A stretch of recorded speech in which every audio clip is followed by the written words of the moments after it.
Look at your man. Now back to me. Now back at your man. Now back to me. Sadly, he isn't me. But if he stopped using lady-scented body wash and switched to Old Spice, he could smell like he's me. I'm sure you've seen some of these ads before, and I'm sure you've thought of it as something normal. Gendered stereotypes or gender roles can be commonly found anywhere. But what does advertising have to do with it?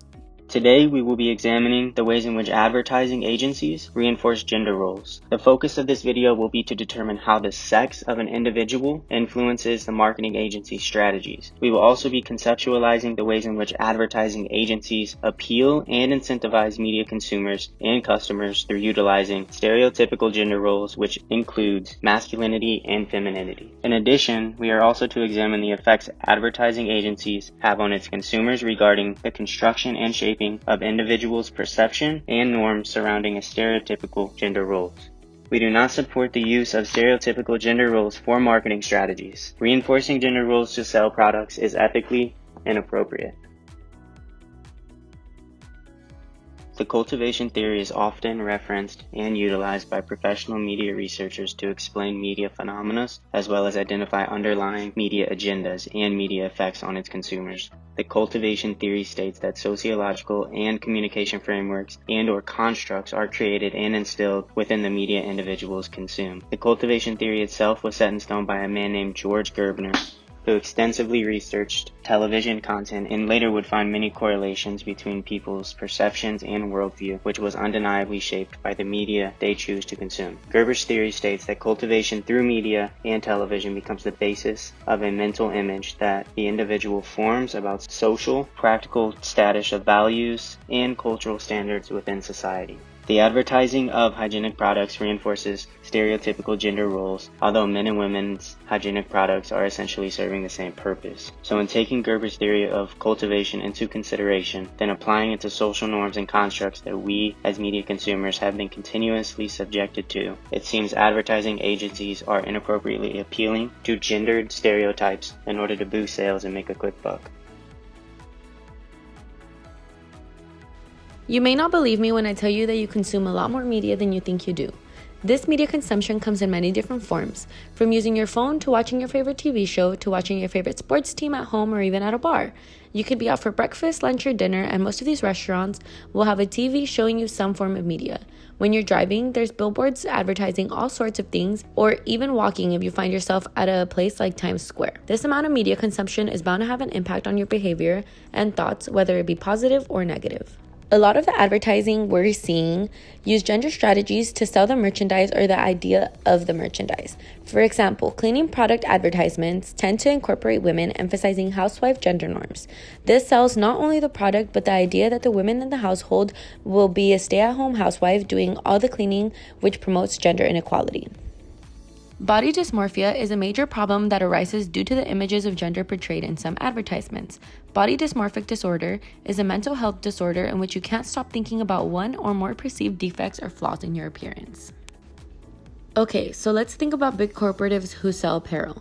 Victoria's Secret was guilty of using models who were really thin and deemed them almost as perfect, which caused a lot of body dysmorphia in a lot of women, since there was an image these big companies would use as beautiful when women come in many different sizes, shapes, heights, and color, and that is okay.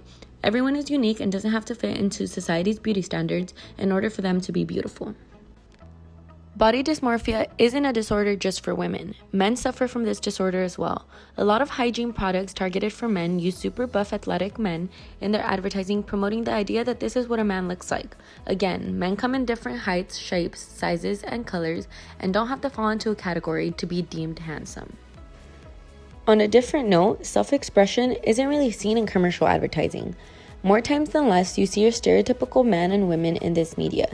Men are these masculine figures who are strong, have facial hair, businessmen, outdoorsy, and women are seen as feminine, fragile, thin, housewives, and are often even sexualized. Self-expression and individuality is what we are hoping for in advertisements to stop selling the idea of gender stereotypes and make everything a little more gender fluid. I believe one of the most important questions to combat these stereotyped advertisements is to ask, why are these advertisement agencies creating these ads? We all know stereotypes in advertisements can be harmful and we should avoid them at all costs. So why would they bother creating an ad that might make a consumer feel guilt? If a consumer knows what they're watching is wrong, they will just stop watching, right? Wrong. The reason why these advertisement agencies create these ads is because these ads work. This is why they create the content that they create. Of course, it's important to know what type of ads to look out for. However, the most important thing that we can do is to start to understand how and why we react to stereotyped ads the way that we do. Though many of these advertisements seem easy to spot, some of them are far more subtle with how they exploit stereotypes.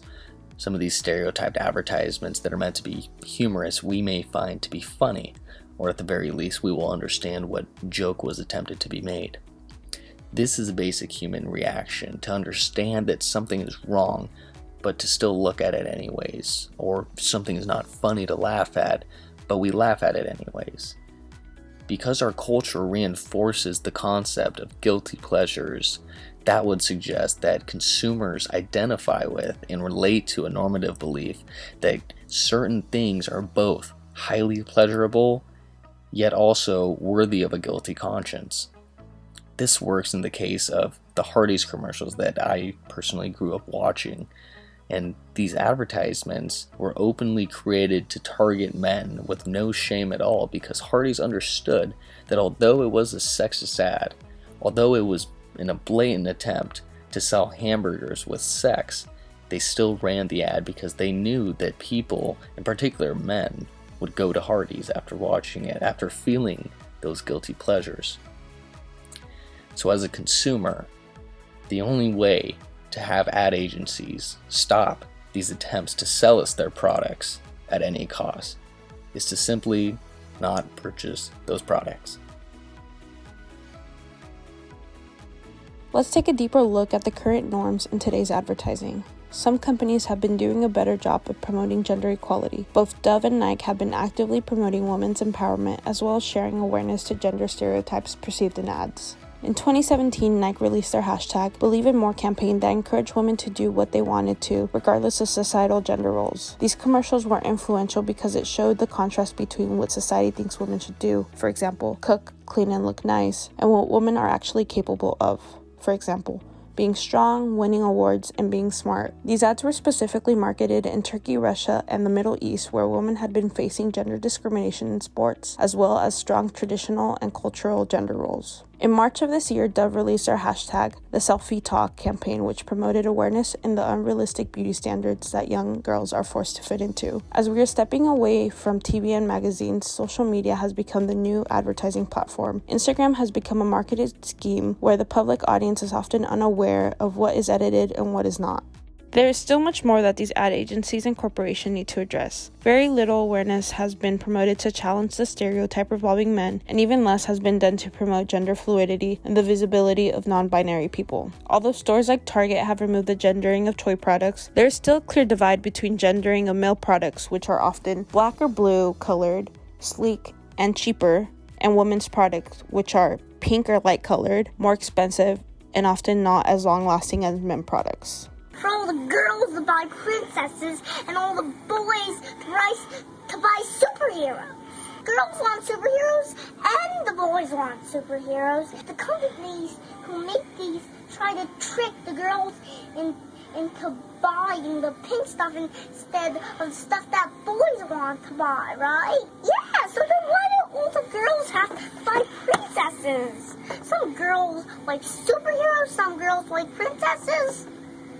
Some boy like superheroes, some boy like princesses. Absolutely, So then, why does all the girls have to buy pink stuff and all the boys have to buy different color stuff? It is with no doubt that as awareness in these awful stereotypes grows, advertisers will change their practices. More and more, younger generations seem to become more aware that the difference between males and females are socially constructed stereotypes.